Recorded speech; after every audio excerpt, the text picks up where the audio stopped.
Assalamualaikum warahmatullahi wabarakatuh. Perkenalkan, nama saya Sindisa Putri, NIM 2014030058. Saya dari kelas MPIB.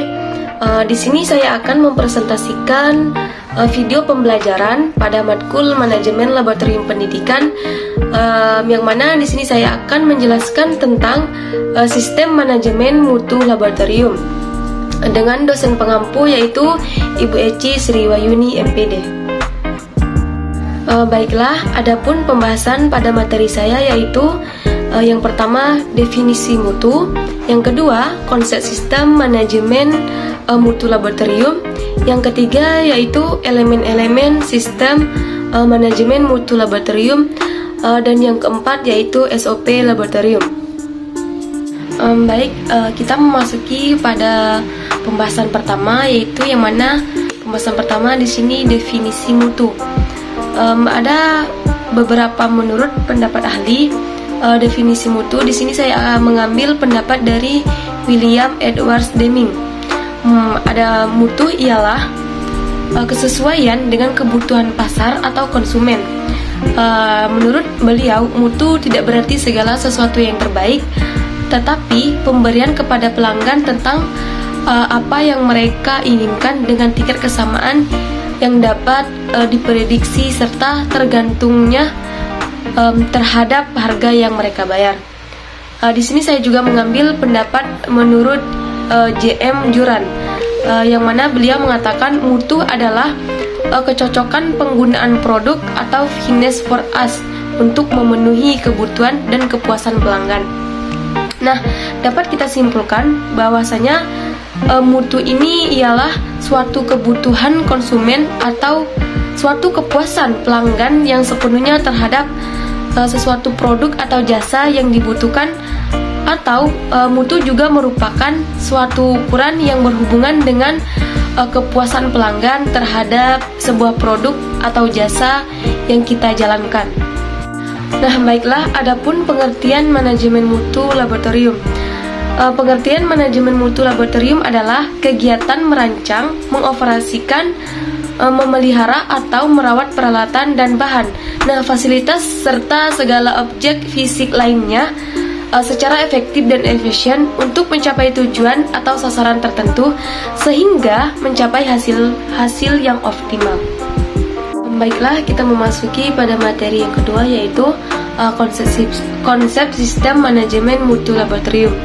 Nah, sistem manajemen mutu merupakan bagian dari sistem manajemen laboratorium yang berfokus pada pencapaian hasil berkaitan dengan sasaran mutu, pemenuhan kebutuhan dan kepuasan pelanggan. Nah, laboratorium memiliki peran penting dalam sistem mutu di perusahaan. ISO atau IEC 12025 dapat digunakan mengembangkan dan membangun sistem mutu di laboratorium serta penilaian yang dilakukan oleh klien atau pihak ketiga. Nah, standar ini juga digunakan sebagai kriteria untuk akreditasi laboratorium. Nah, adapun beberapa alat laboratorium yang canggih dengan staf profesional yang terampil belum tentu dapat berfungsi dengan baik jika tidak adanya manajemen yang baik. Nah, oleh karena itu, manajemen laboratorium adalah suatu bagian yang tidak dapat dipisahkan dari kegiatan sehari-hari. Nah, tuntutan tersebut seharusnya dapat disikapi oleh laboratorium dengan menerapkan sistem manajemen mutu. Jika sistem manajemen mutu diterapkan di laboratorium dengan baik dan benar, maka hal tersebut akan membantu meningkatkan kepuasan pelanggan dan memberikan kerangka kerja bagi perbaikan kepuasan pelanggan dan memberikan kerangka kerja bagi pengembangan atau perbaikan yang berkelanjutan. Baiklah, memasuki poin yang ketiga, yaitu elemen-elemen sistem manajemen mutu laboratorium. Nah, elemen-elemen sistem manajemen mutu laboratorium ini berdasarkan ISO atau IEC meliputi yaitu persyaratan umum, yang kedua yaitu persyaratan sumber daya, yang ketiga persyaratan proses, yang keempat persyaratan manajemen.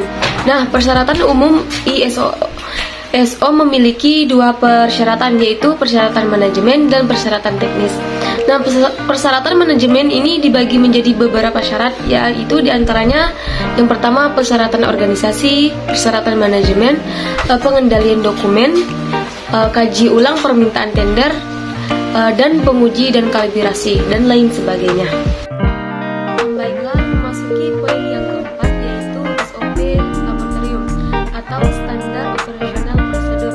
Nah, standar operasional prosedur ini dapat didefinisikan sebagai aturan, pedoman, atau tata cara tertulis yang membantu untuk mengontrol perilaku anggota suatu organisasi, termasuk bagaimana proses pekerjaan dilakukan, siapa yang harus mengerjakan, dan siapa yang harus bertanggung jawab, dan kapan dilakukan, atau keterangan-keterangan pendukung lainnya. Nah, standar operasional ini juga menyangkut kepada siapa yang harus bertanggung jawab pada prosedur tersebut. Baiklah, adapun SOP laboratorium, yaitu yang pertama yaitu SOP pemakaian laboratorium, yang kedua SOP jadwal pemakaian laboratorium, yang ketiga SOP pemakaian laboratorium untuk penelitian, yang keempat SOP pembelian dan bahan praktikum, yang kelima SOP tata tertib laboratorium, yang keenam SOP mekanisme pelaksanaan praktikum, dan yang terakhir yang ketujuh yaitu SOP mekanisme peminjaman alat. Nah, itulah beberapa SOP manajemen laboratorium. Baiklah, sekian presentasi video saya mengenai sistem mutu manajemen laboratorium. Kurang dan lebihnya saya mohon maaf. Semoga bermanfaat bagi yang menonton. Saya akhiri. Wassalamualaikum warahmatullahi wabarakatuh.